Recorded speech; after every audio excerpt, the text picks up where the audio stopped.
बाई इतका डोक्याला ताण झालाय, या पोरीचं काही काळं पांढरं झालं असतं ना तिकडून तिकडच तर लय भारी काम झालं असतं. मी भरपाई घेतली असती. हा कोर्टाची पायरी चढून त्याचा जाळ करून इकडं आली निघून. हा त्याचा जाळ केला, त्याला वाटी लावलं, मग ही इकडं आली ना आता साऱ्या गावाला वाट लाविते का काय काय का मला वाट लाविते काय माहिती. हिना परवा इताक दिला येडे हिचे मी डोळे झाकायच्या अगोदर हिचे परत दोनाचे 4 हात झाले तर भारी काम होईल बाई. हा बाई डोक्याला लई टेन्शन वाढलंय माझ्यावाल्या. सरसुंदी पोर जान जवान पोर घरात झोप थोडी येते. का लयची एकटे बडबड करू आल्या? काय सांगू बाई, काय झालं? टेन्शन येतं जीवाला माझ्यावाल्या. अहो तुम्ही जर टेन्शन घेतलं असतं ना पोरगी येत नसते तुमची. लय टेन्शन आले मी खरं सांगते तुम्हाला. त्या पोराला तिकडं वाटी लावलं, ही पोर इडच झाड आपली. लोकांचं पोर वाटी लावलं आणि ती पोर इडच झाड आपली तर ती इतकं तिनं गाव येड केलंय का बस काय सांगू. अहो तेवढंच नाही, मी तेच सांगायला आलते तुम्हाला. एक दिवस मी पाहिलं ना म्हणलं याला माहित नाही का काय. कसलं? म्हणजे तुम्हाला माहितच नाही अजून? नाही बाई मला काहीच नाही माहिती बाई. त्याच्यामुळे मी म्हणते तुम्ही पोरगी जास्त दिवस ठेवूच नका. नाही या बाई घरामध्ये कोणाचं काही लपडे बिपडे जरी असलं कोणच्या बी घरातलं घ्या तर ते घरातल्यांना कळायचं अगोदर. पहिलं गावात फिरून येईल राहत ते लपड. हे असे मग सांगाव का नाही माणसाला? सांगा ना मग काय झालं बा असं.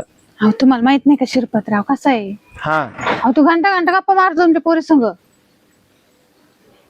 तो शिरपतराव. हा तुम्ही त्याशी गावाला झाला ते पा आणि तुमचं ते ज्वारीचं वावर नाही का तिकडं, घंटाभर दोघं पहा. मग बाई बाई मी म्हटलं या ना पोरगी कशाला ठेवली, आरामाला ठेवली का काय नेमकी? हा आता आरामाला ठेवली, साऱ्या जगाला माहितीये तिचा तिकडं नवरा वारला ऍक्सिडेंट मध्ये म्हणून ती पोर इकडे. त्याच्या ऐवजी ही गेली असती ना ही गोर गोपाळीन पोर सोकाळी तरी माझ्या जीवाला बरं मग तुम्ही वाटलं. दुसरा पहा ना येडा वाकडा. दुसरा पाहिला ती म्हणती मला एवढ्यात करायचंच नाही, माझ्या नवऱ्याचं टेन्शन माझ्या डोक्याच्या बाहेरच नाही निघू राहिलं म्हणे. असं म्हणते का? एवढी शायनिंग हानी ती काय सांगू. असं वाटतं इटा ना तिचा तोंड ठेचावा. इतकं मला टेन्शन आहे जीवाला. शिरपतराव काय लहान पोरग आहे का? त्याला कळत नाही का? तो केवढा बोकिंदळे. मग हिला जर त्यानं जर तारीख टिपायला लावली तर मी कोणच्या रानात जाऊन तोंड ठेचू मामा. त्याच्यामुळेच मी सांगायला आले बाई, म्हणलं तो बारीक बोकिंदळ आहे का? हिला तारीख नाही टिपायला लावणार. आणि हिनं हिच्या वयाचा पाहायचा ना. मला काय माहिती हिला एवढ्या वयाचं लागत होतं तर मी ते कवळं कोंब काला पाहिला असता, हिला एजेडच पाहिला असता ना एखादा. हो ना बाई, पण मग कसं आहे आमच्या बी पोरी ना त्याने जर पाहिलं असत तर मग ते काय वळण धरतील, त्यांचं पण बिघडन ना. मग हे म्हणजे ते म्हणते ना तळ हाताना चंद्र झाकत नाही बाई. मला लई टेन्शन आलं. काय सांग बाई आपण. बकुळा ताई तुम्ही 2 गोष्टी म्हणून पाहायच्या ना मग तुमच्या डोळ्यात आलंय तर म्हणायचं तिला. अहो तिच्या देखत कसं बोलणार मी म्हणून तुम्हाला सांगायला आली. नाही तिची मी आता ठेस येते ना चांगली. हा तुम्ही तुला बोला. चांगली ठेस येते नाही तर काय करते चांगल्या लवंगी मिरच्या पाहते, आळणी कुठे ते आळणी बिना मिठाच्या मिरचीच भरीते तिच्यावर. तसं ना करू एखादा पा लांगडा दुंगडा द्या गुतून. हा तिडं राहिली तर बरी नाही, त्या लांगड्याने तिच्या मागे कुठं पळावं. हा बाई आता तुम्ही म्हणत्या लंगडा दुंगडा करून द्यावा, एखादा लंगडा करून दिला तर त्यानं कुठं पळावं तिच्या माग. इतकी पुढची घरातून रुपया देत नाही, रुपया तिला देत नाही मी तरी इतकी जीवाची आयुष करते. एक दिवस घरात जेवायला नाही. आपण एवढ्या नव्या नव्या साड्या आणि मी रोज पाहते ना. रोज संध्याकाळचं म्हणते मी आले जेवण करून 10 वाजता घरात येत नाही. हिच्या मागे कुठं जाऊ मी. 100 रुपये एवढा पैसा वाला आणि म्हणते मला टेन्शन नको देऊ मानावरा मिळालाय. मला टेन्शन देऊ नको मानावरा मिळाला. मी बी ना माझी एकटीची एक वाट चालून घेईन. हा मग मला असं वाटतं बाई सरसुंदी पोरे नको जीवाचं काही कमी जास्त करायला. मग आता काय डोकं चालू. आपण तुम्ही काय करते तिचं काय पाहते चांगलं धरून ठेवा ना तुम्ही. नाही आज जिपऱ्या धरूनच पाया खाली घेते.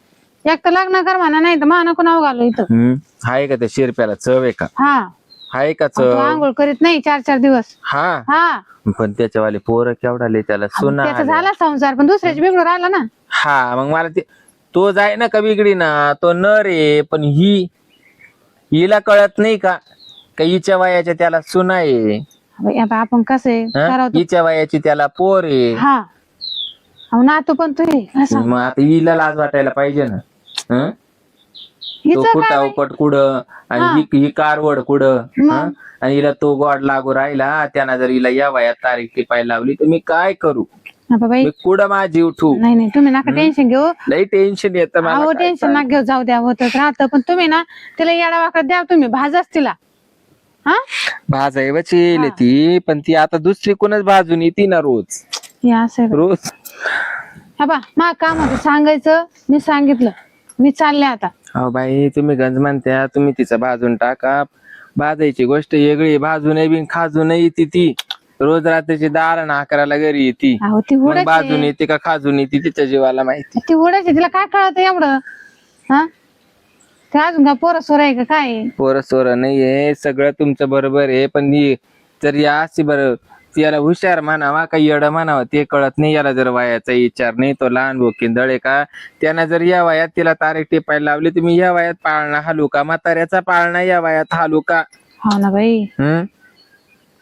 नाही नाही मग हिला नवतारने पोरं कुठे गेले? ते का मिलिटरीत भरती झाले का? हिला पोरं दिसा नाही, म्हाताऱ्यांच्या नादी लागत सुटली. तुम्ही ना तिला पा बाई, मी चालले आता. आता त्या म्हाताऱ्यांचं काय करीत असेल रुपया महिना हळूच कवायना. काय बाई माडवाक्याला लई टेन्शन आलंय बाई. काय रोजच इतकं माडवाक्याला टेन्शन आहे. हिने एखादा नवतार ना पावा, वयना जायना कोणाचा काही, आणि त्या म्हाताऱ्या मेंग्याचा हावलं हालू पाई. मी काय म्हणते, मानावऱ्याला सांगू का तिला चांगलं स्थळ पाहायचं? मी म्हणले आता मी आजचं म्हणले, तुम्ही म्हणते मानावऱ्याला सांगू का? हा म्हणजे त्याला बाजूला करून तो नवरा जोडून दे तिकडं. स्थळ पाहायला म्हणते मी. असं म्हण बाई. हे असं ज्याचं करावं भलं ते माझ खरं. मी म्हणले तिची सोय करते काय, तुला काटाळली काय नवऱ्याला? तसं नाही म्हणत काय मी. बाई लई माझं चांगलं वाटतं एखादं मोठ्या घरचं पाहून, पोरगी किती सोन्यासारखी आहे. पाय बाई. मग पण तिडे बी गेल्यावर लग्न, आता तुम्ही म्हणते एखादं श्रीमंताचं पावा, चांगलं चुंगलं स्थळ पावा. आता चांगलं चुंगलं स्थळ पाहिल्यावर हिला तो नवतारणा नवरा पाटला तर बरा नाही, ती सासऱ्याची लपड करीन. म्हणजे हा इकडं हा म्हातारा सुटला शिरप्या, तिकडं तो म्हाताऱ्याला गाठवायला नको बाई ना मला. मी त्याला घाबरू राहिले, तुम्ही तिला गपचूप जवळ घेऊन तुम्हीच तिला विचारून तुला म्हाताऱ्यांमध्ये इंटरेस्ट. बरं मग कसं करते सांगा. कसं काय नाही, तुम्ही तिची पर्सनल गाठ घ्या आणि तुम्ही तिला विचारा का तुला म्हाताऱ्यांमध्ये इंटरेस्ट आहे का, तू करायचं का नाही करायचं. बरं मी बोलते तिला तसं, पण तुम्ही बी ना तिला पट्ट्यावर घ्या. मी घेणार आहे पट्ट्यावर घेणार, म्हणजे मी तिच्यावाला आज कार्यक्रमच. बरं जर जाऊ का मग मी? मा काही नाव सांगू नका बरं का बाई. पण माझ्याजवळ येऊन सांगितलं, तुम्हाला बिली एक बाळे म्हणून तुम्ही माझ्याजवळ येऊन सांगितलं, पण गावात काही चर्चा करू नका. हो मला जर तिकडे म्हणायचं असतं, मी इकडे घाला आले असते. असं सारे गावात हिंडले असते सांगत. ती जाऊ दे हिंडू द्या साऱ्या गावात, पण तुम्ही नका सांगत हिंडू. जाऊ का मग मी? जा मग काय येते. सांगा मग तुमच्या नवऱ्याला तेवढं. बावनला मानावा चांगलं स्थळ पाय, पण बिगर सासऱ्याचं पाय मानाव.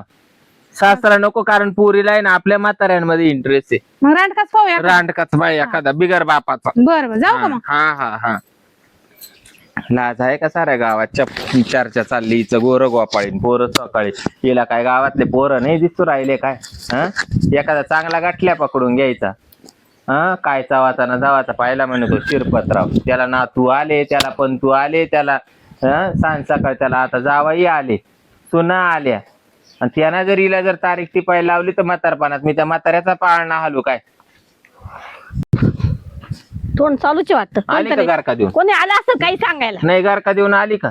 कुठं अगं लोक का मला सांगायला येत्या, तू का वटीत खारीक खोबरं घेऊन गावाला वाटीत सुटली? कुठं वाटले तुला नवतारण्यांना काय झालं? नवतारण्यांचा तुला काही शॉक बसवतो का काय? हा ना मग नाही मग मला काय म्हणायचंय का ग त्या शिरप्यातून तो काय चालू? काही नाही का? कोण म्हण तुला? कोण म्हणी तुला? अगं म्हटलं कोण?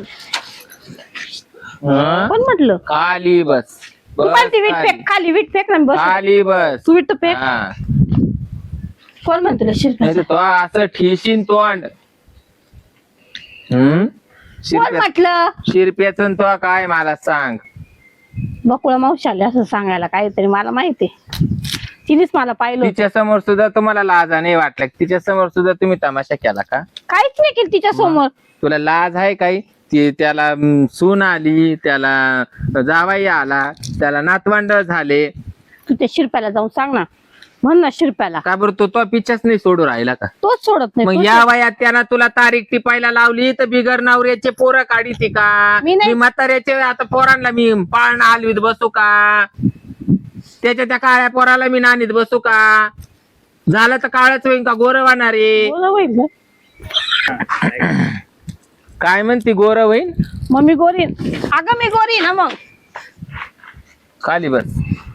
पण तो बागुलबा तुला मी काय सांगितलं, तो बागुलबा वाढू दे, नाही तर कमी तरी कर एकदाच. झोपात टकलं करीन मी तोवाला. ते बरे घ्या. झोपात टकलं करील झोपात. अगं ते बरे रस्त्याने चालताना उडवायला. अगं डोळे बारीक व सुटले, केस डोळ्यांवर येऊन येऊन शिरप्याला आवडतं. सारखं ते दुकानाचं शटर खाली येतं, वर लोटायचं, खाली येतं, वर त्याच्यावर तर लोटायचं. शिरप्या फिदा आहे ना का व याच्यावर. त्या केसांवर, त्याच्यावरच मी रात्री वाजता नाही फिरवेल तर मला नावाची गजरी म्हणू नको मग. मी चालेल शिरप्याच्या घरी राहिलं. मग जाऊ का? त्याची बायको तुला माहिती का किती बेकार आहे? तिने जर मिस्त्रीचे रामनगर पाटोळा 2 फराटे जर वडले, तुला सांगते तो याला कोल दांडा घालीन ती. तू आहे ना, सोपी तुला नाही एवढी. मला काय गरज पडली, मी का म्हातारा जावाई सांभाळू का? नव्हता नाही तर. आज तो मा नवऱ्याच्या वयाचा आणि तो तुला आवडत सुटला. काय करू मग? काय करू म्हणजे का गावातले काय आता लय बोलले असते तुला मी, मा तोंड उघडू नको तू. गावातल्या पोरांच्या आटारले का काय तू त्याच्या माग लागली? पाहिलं नाही ना मी. हा पाहिलंच नाही. मग धर एखाद्याचा वडला ब्रावानी. काय म्हणती तू? शिरप्याच्या इकडे जाऊन राहते, जाय तो काळं पांढरं कर. उठ इडून, उठ इडून. परत ये तू घरी, मग तो का पाहते. हा साऱ्या सकाळची माझी झोप पळावली ना.